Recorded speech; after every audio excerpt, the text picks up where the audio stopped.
Buenos días a todos. Qué linda canción recién que decía, tal y como somos, nos amó. Y cantamos, no importa cómo venimos, no importa cómo llegamos hoy, sabemos que Dios nos recibe, nos ama y nos da la oportunidad de reflexionar juntos en lo que Él tiene para nosotros. No importa si venimos con voz o sin voz o cómo llegamos. Pero yo les voy a pedir, es difícil, pero pedir que tratemos de no desconcentrarnos. Estuve guardando la voz todo lo posible para tratar que me aguante hasta este momento. Y esperemos que juntos podamos lograrlo. Y si no, seguiré el domingo que viene. Ya he mejorado. Hace tiempo atrás, cuando era joven, tuve un pensamiento después de un campamento. Los campamentos cristianos son momentos muy lindos en que uno se conecta con los demás y pasamos un momento hermoso. Son momentos de mucha fuerza espiritual. Y al terminar uno dice, qué lindo sería vivir en un country cristiano. Todos juntos, confiamos unos en los otros. No habría nunca problemas, nos llevaríamos bárbaro. No creo que funcionaría, pero la idea parece linda. Hace tiempo con unos amigos de Estados Unidos conocí que esto no es una idea loca, sino que se ha dado en algunos lugares que han construido barrios y hay una condición para tener una casa ahí y es confesar la misma fe que los desarrolladores. Y me imagino que habrá algunos lugares donde haya funcionado bien, en otros lugares quizás no tanto. Este amigo mío me decía que fue muy bueno y muy fácil en la primera generación de los habitantes, porque se conocían, porque daban fe de cómo vivían su fe, y cuando venía la segunda generación ya era más difícil porque bueno, en realidad no compartían la misma fe que los padres o no lo vivían de la misma manera y no los iban a echar. ¿Cómo hacemos? No, vos no estás yendo a la iglesia, así que te tenés que mudar fuera de este barrio. Difícil. Pero eso me hace pensar a mí que más allá de que sea difícil o no difícil, esa comunidad cerrada comparte las ventajas de una fe, pero de alguna manera no cumple el propósito de Dios de ir a la sociedad, impactar y ser ejemplo. ¿Se acuerdan la historia de la Torre de Babel? Está al principio de la Biblia, Génesis capítulo 11. Se ve que era una comunidad que la pasaba bien, estaban contentos juntos. Y dijeron, repasamos brevemente, construyamos una torre bien alta que llegue hasta el cielo. Así el propósito era, no nos vamos a dispersar más. Si uno lo lee solamente hasta ahí, podría parecer un propósito noble. Estaban bien y querían disfrutar de la comunidad. Tenía un pequeño problema. Dios les había dicho que vayan y llenen la tierra. El principio no era grave, pero no era lo que Dios tenía pensado para ellos como pueblo. Así que interviene Dios, confunde el idioma, no como un castigo, sino para reorientarlos en el propósito que Dios había pensado, de que vayan y puedan ser impacto y ejemplo en todo el mundo. El corazón humano en las sociedades tienden o pueden tender al etnocentrismo, ¿sí? Esa es mirarse hacia adentro, al tribalismo, juntarse solamente con los que son como yo, porque me siento más seguro. Ese círculo cerrado donde puedo ser yo mismo, porque confío plenamente en los que están a mi alrededor, porque nos parecemos, tenemos la misma cultura, hablamos el mismo idioma y estoy seguro que me van a entender si digo algo. Esa es la tentación, a estar siempre con los que son como yo. Si fuera un poquito más de nariz repingada, diría gente como uno. bien sentirse cómodo y estar en paz cuando estoy con gente que es igual a mí. Pero nos puede pasar lo mismo que le pasó al pueblo de la Torre de Babel, que estamos tan contentos con nosotros mismos, admirando nuestro propio ombligo, que nos olvidamos de lo que Dios nos pide como comunidad, de salir de nuestra zona de confort y poder ser de impacto y de ejemplo a los demás. La iglesia, como toda institución humana, si empieza a mirarse solamente hacia adentro, va a tender al estancamiento. Y el estancamiento apunta a la desaparición.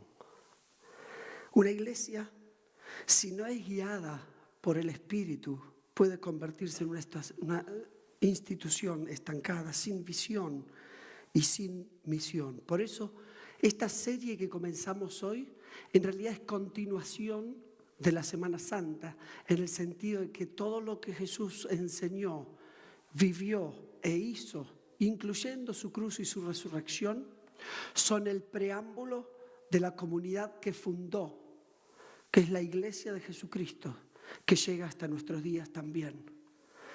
El Evangelio no es algo separado de la Iglesia. El Evangelio es la razón por la cual la Iglesia existe. ¿Qué significa entonces ser iglesia desde la perspectiva de Dios?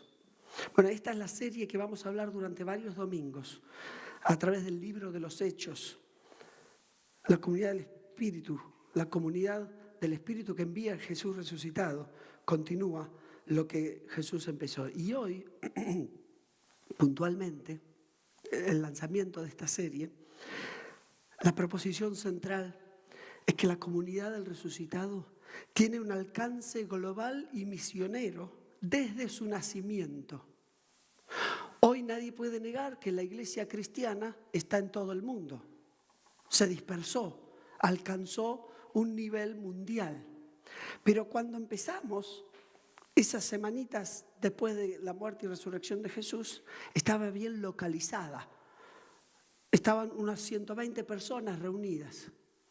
Pero aún desde esa pequeña localidad donde había 120 personas reunidas, es lo que hoy leemos en Hechos 2, ya estaba la concepción de una comunidad global. Vamos a introducirnos en el texto, Hechos capítulo 2. El domingo pasado terminamos la Semana Santa reflexionando sobre el Evangelio de Lucas, capítulo 24, cuando termina Lucas.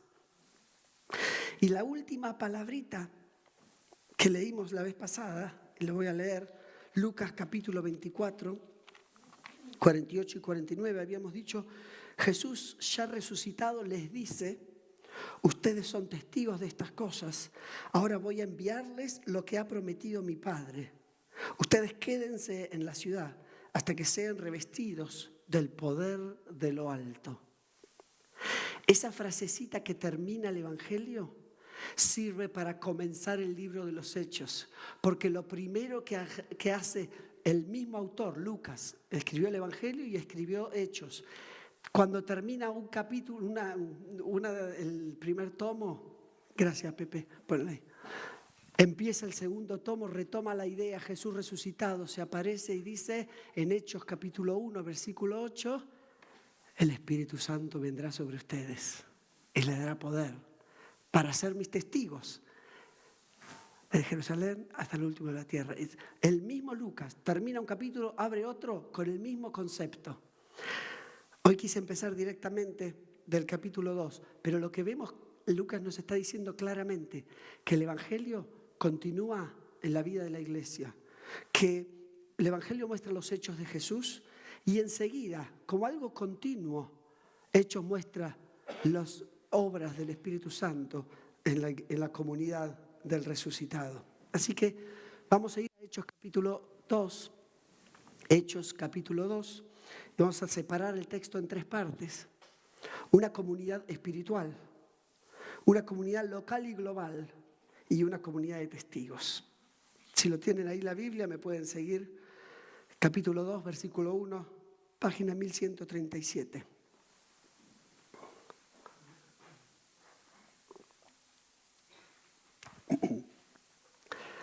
Versículo 1 dice, llegó el día de Pentecostés. El pueblo de Israel tenía varias fiestas, varias tradiciones, que Jesús viene y las resignifica. Esta fiesta de Pentecostés era una fiesta de la cosecha que se hacía 50 días después de la Pascua. Y 50 días después de esta nueva Pascua inaugurada por Jesús, esta nueva fiesta también es resignificada. Esa fecha de Pentecostés en realidad no es hoy, porque hoy estamos 7 días después de Pascua. La fecha litúrgica viene más adelante, pero la adelanté para comenzar esta nueva serie desde acá. Eran 120 personas reunidas, dice el versículo en el capítulo previo, capítulo 1. Podríamos decir que estas 120 personas que habían vivido y visto todo lo que Jesús enseñó e hizo, fueron la primera congregación cristiana después de Cristo. Y en ese primer grupo de cristianos pasa algo novedoso. Versículos 2 al 4.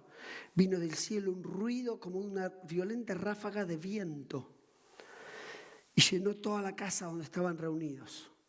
Esa palabra viento, tanto en el griego como en el hebreo, significa también espíritu.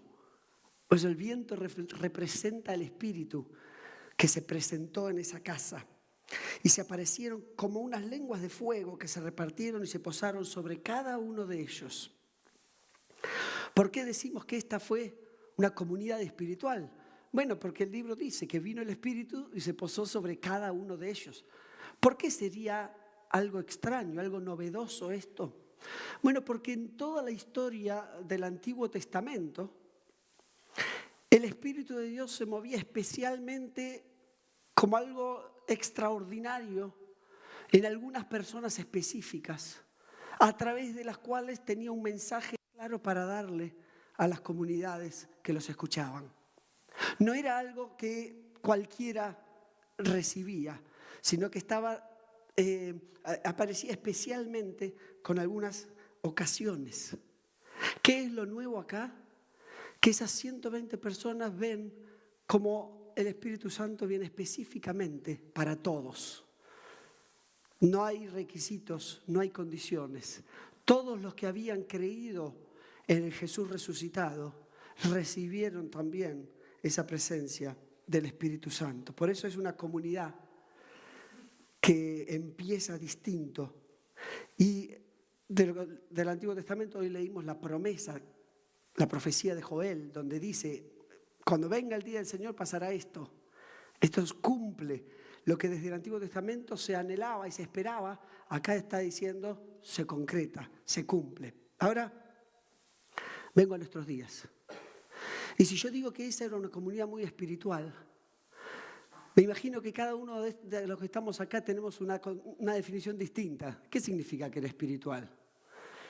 ¿Qué significa hoy ser espiritual? Cuando vemos a alguien decimos, qué espiritual es esa persona. Podemos pensar distintas cosas, ¿no? Voy a empezar con algunas que yo creo que no son una buena definición de lo que es espiritual. Uno podría pensar, mira esa palabra, esa persona es muy elocuente, usa palabras de la Biblia, mira cómo ora largo, con muchas oraciones, con muchas palabras lindas. Debe ser una persona muy espiritual. Yo digo que no necesariamente, porque uno puede usar bonitas palabras y aprenderse de memoria oraciones largas y profundas y no tener nada que ver con el Espíritu de Dios. Uno podría decir, a esa persona es muy espiritual porque, ay, mira cómo cierra los ojos y levanta las manos cuando canta. Puede ser, o no. Miren, en la cancha hay mucha gente que levanta las manos y no lo hace espiritual. Solamente es una persona efusiva que levanta las manos, cantando un cantito.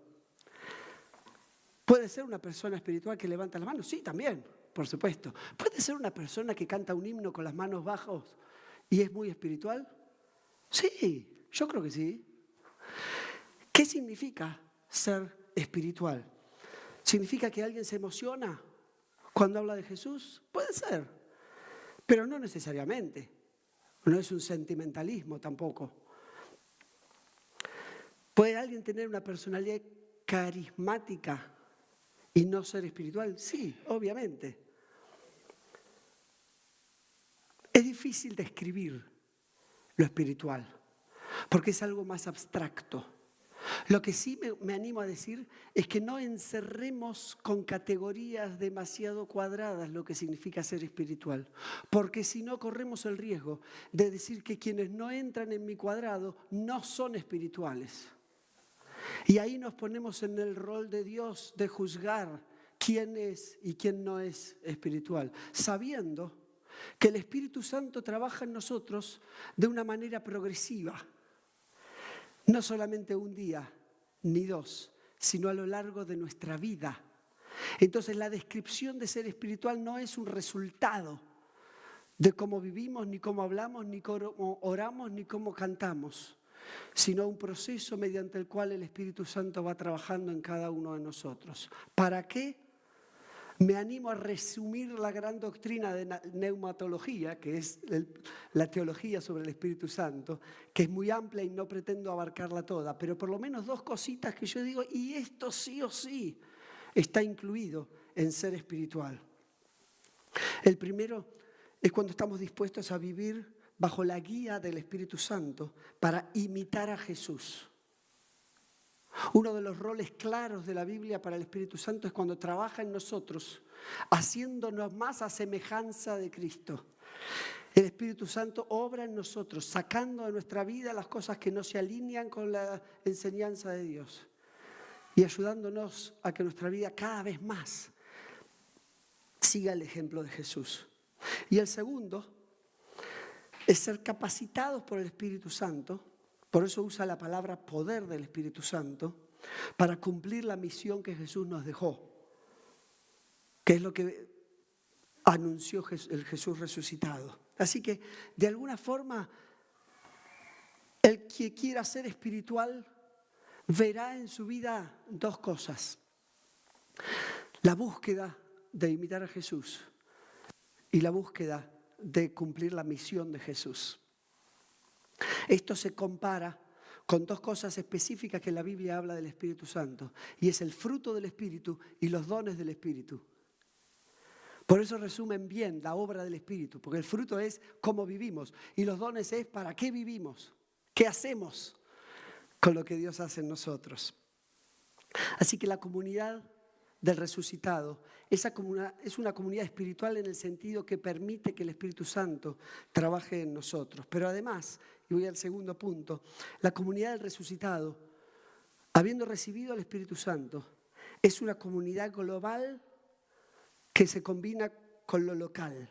Desde el principio eran 120 personas reunidas. Lo primero que muestra la llegada del Espíritu Santo es que esta comunidad va a tener alcance global. Versículo 5 dice: estaban de visita en Jerusalén judíos piadosos procedentes de todas las naciones de la tierra. Supongo que no había argentinos. Es una expresión de todas las naciones conocidas de ese mundo contemporáneo, ¿no? Pero representando ahí todas las naciones de la tierra. Estaban justo, Dios lo hizo para que justo en ese momento, en una comunidad local, haya visitas de todo el mundo conocido. Versículo 6. Dice: y al oír aquel bullicio, se agolparon y quedaron todos pasmados, porque cada uno los escuchaba hablar en su propio idioma. Claramente el milagro era un tema de idiomas, ¿sí? Uno puede usar la palabra lenguas o idiomas, pero es que cuando hablaban, la gente escuchaba en su propio idioma. Muchos lo contraponen esto con la historia de Babel, que recién contamos, cuando había un solo idioma y Dios los dispersa. Acá Dios junta a todos esos idiomas dispersados y hace que se entiendan. Sin diferencias étnicas ni tradición religiosa, la iglesia primitiva nace con una impronta multiétnica y global. Y ahí conecto con la tentación al etnocentrismo con cual empezamos esta reflexión. que uno tiende a sentirse más cómodo con los que son como yo, pero Dios rompe todo eso y te pone al lado gente que piensa distinto o que es distinta. Bueno, acá no somos muy distintos en realidad. Quizás Dios empieza a traer gente distinta. Tampoco somos iguales. Mírense, a ver. Sí, no, iguales no somos tampoco. Hay una tensión aquí entre lo local, lo que somos, y lo global. Hace algunos años empezó un movimiento que se llama Ministerio Glocal, combinando estas dos palabras, local y global. Entonces dice Ministerio Glocal. Si lo buscan en internet van a encontrar varias referencias a este concepto nuevo de glocal. ¿Qué es esto? Bueno, que combina dos énfasis importantes. Uno es que una iglesia es local porque se adapta a la realidad contextual donde vive. Es decir, una iglesia que solamente se preocupa por el mundo, pero no se preocupa por su vecino, es demasiado global y se olvidó de que sus pies están en este barrio. Así que la iglesia, como comunidad de Jesús, tiene una preocupación real por aquellas personas que están físicamente a nuestro alrededor, al alcance de nuestra mano, lo local, que se adapta a las necesidades y realidades de nuestros vecinos. Pero asimismo, una comunidad que sigue las enseñanzas de Jesús también mira al mundo, porque el plan de Dios, tal como lo pone en la Biblia, es que el mensaje llegue a todas las naciones. No es solamente que en un lugar haya una linda iglesia y cristianos que la pasen bien y que puedan sostenerse y acompañarse y ayudarse, sino que esta idea de la comunidad del resucitado nos conecta con lo que Dios está haciendo alrededor del mundo. De hecho, nosotros estamos acá porque en algún momento hubo cristianos que dijeron: che, estaría bueno que haya iglesia en Argentina. Que no se preocuparon solamente por sus propios barrios, sino que decidieron irse al mundo a compartir el mensaje de Jesús. Versículo 6 dice: al oír aquel bullicio se agolparon y quedaron todos pasmados. Llegaron. ¿Qué es ese bullicio que estaban escuchando? Bueno, evidentemente en Jerusalén estaban pasando muchas cosas porque era la fiesta de las Pascuas. Pero no pasó desapercibido que entre este grupito de 120 personas había algo distinto, algo nuevo. Y de golpe, sin redes sociales y sin micrófono y sin panfletos, la gente empezó a llegar. La gente dijo: che, ahí hay algo, vamos. Y se acercaron, porque el ruido los trajo y empezó a venir gente de todos lados. Pero ¿saben qué es interesante? Que los apóstoles todavía no habían hecho nada. Solamente estaban reunidos. Y de golpe vino el Espíritu Santo y empezaron a hablar. Y se llenó de gente. Eso es porque una comunidad que está viva y que sigue lo que el Espíritu Santo les hace hacer, genera que otros quieran venir, quieran saber qué está pasando acá. Y empiezan a hablar. Y los vecinos quieren ir, porque quieren ver lo que está pasando. Eso lo hace Dios, no lo hacen las personas. Por eso está interesante decir, ¿qué pasaba que la gente se acercaba?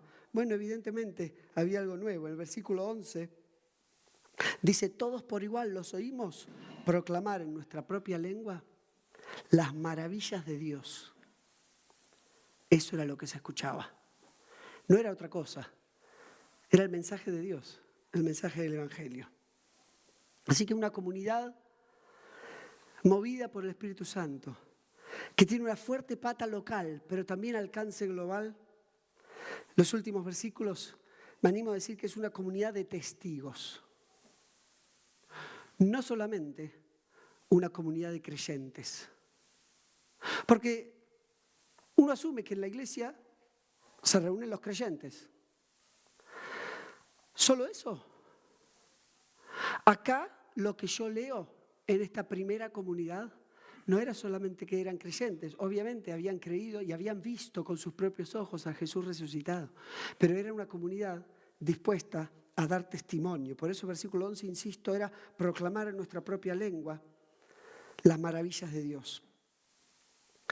Y esa proclamación genera asombro y confusión. En los últimos versículos vemos distintas reacciones. No todos creyeron en lo que escuchaban.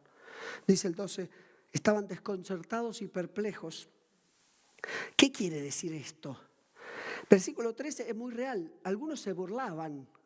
Decían, mirá lo que están diciendo estos. Decían, lo que pasa es que están borrachos. Distintas reacciones. Yo no sé lo que pensamos cada uno de nosotros de lo que Dios estaba haciendo. Pero estábamos todos ahí, mirando, atendiendo.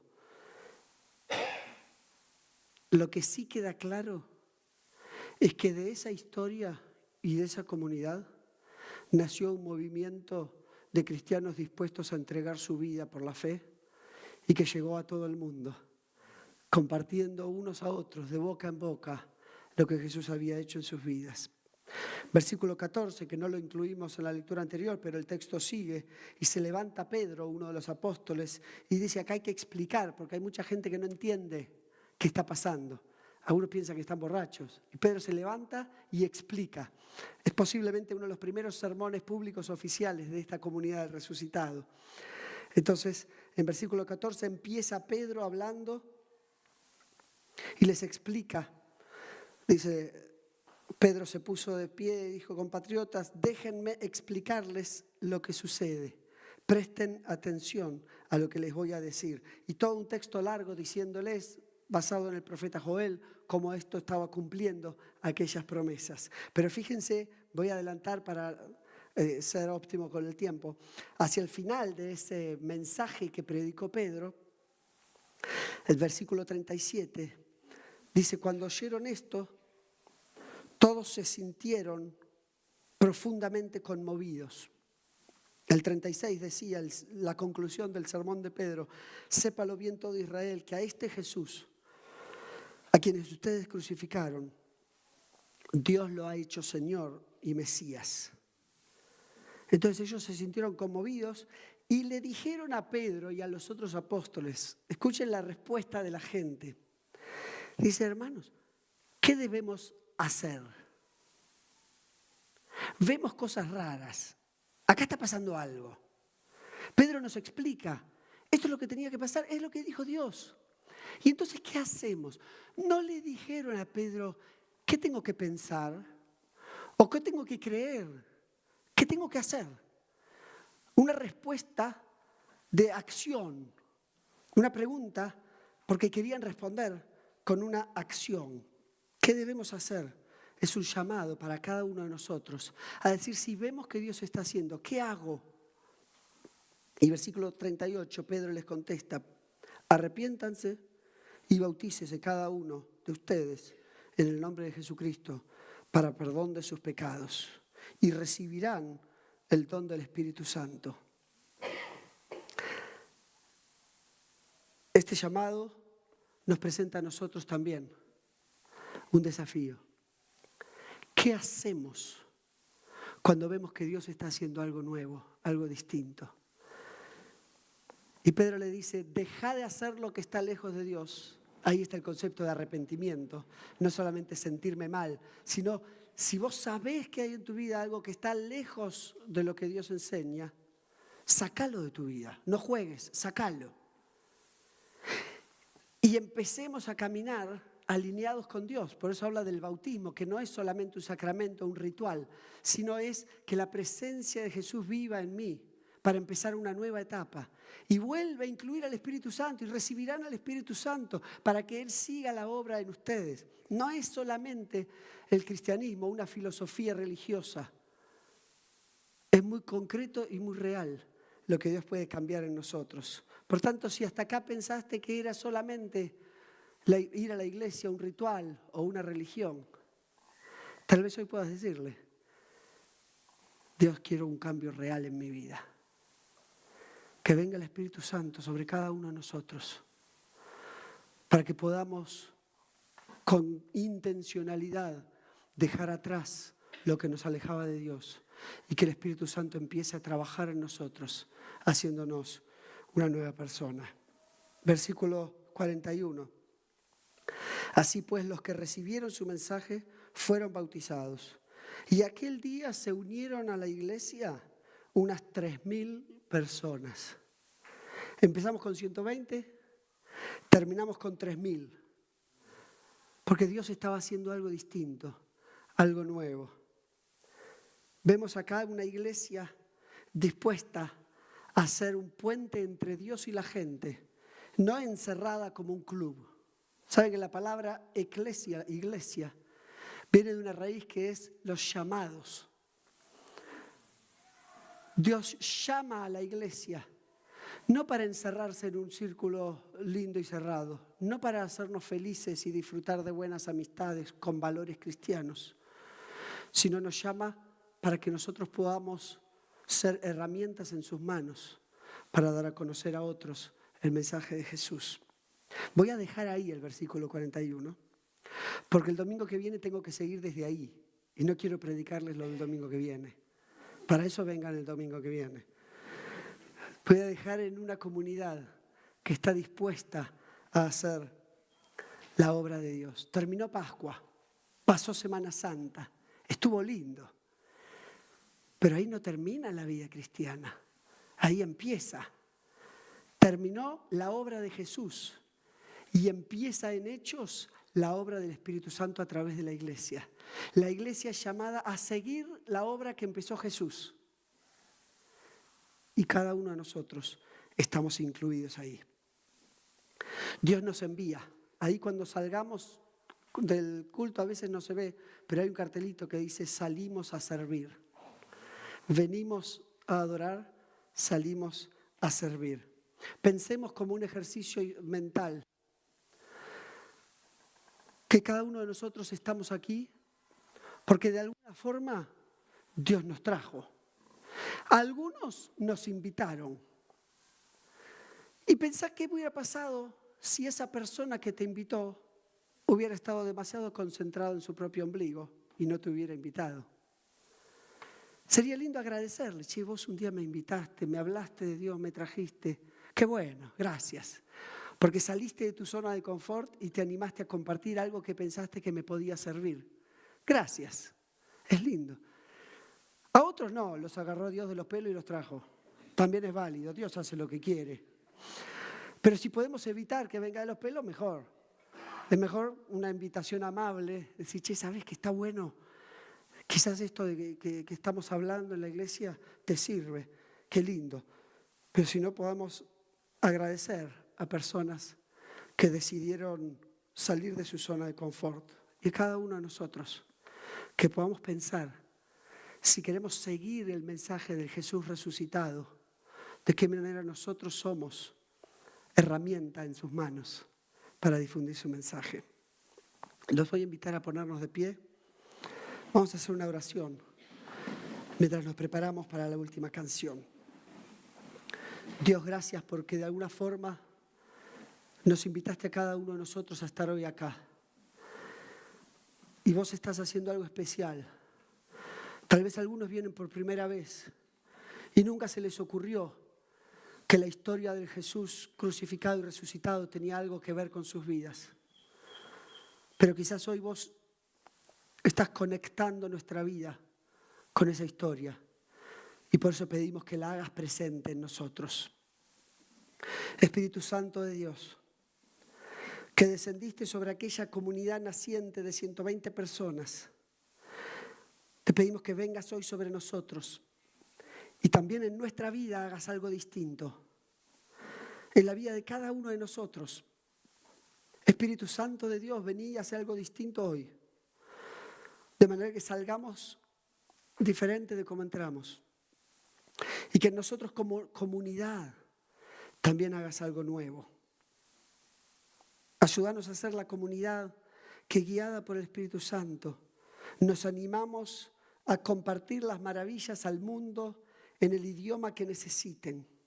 Señor Jesús, crucificado y resucitado, haznos parte de tu misión hoy. Amén. Vamos a cantar una canción ahora que dice, somos